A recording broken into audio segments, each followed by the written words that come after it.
Hi, my name's Tom Shue, and today I want to talk to you about RAW versus JPEG and why you want to commit to a RAW workflow. Now, you might hear people say, my camera shoots great JPEGs, and that's all fine and well. It may very well shoot great JPEGs, but the difference between the JPEG and the RAW file is completely different. To me, it's night and day.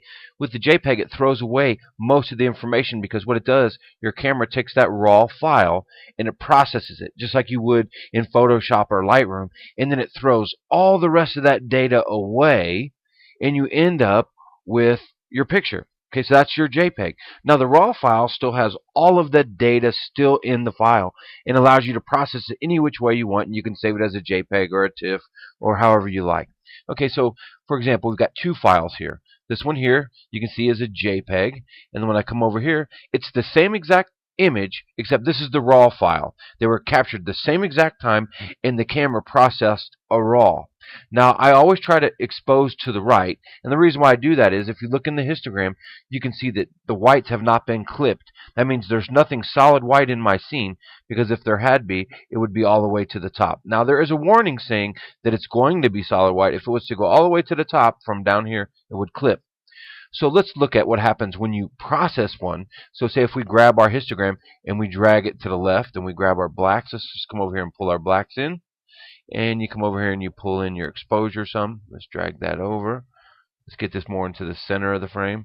And you can see it's real easy to recover any of the information and create a really rich file. Let's reset that. Okay, so now let's look at the difference between the RAW JPEG, the RAW and the JPEG. So here's our JPEG, and I'm just going to let Lightroom choose its proper exposure. We're going to click on auto just for sake of tutorial, and there it's processed. It did a pretty good job.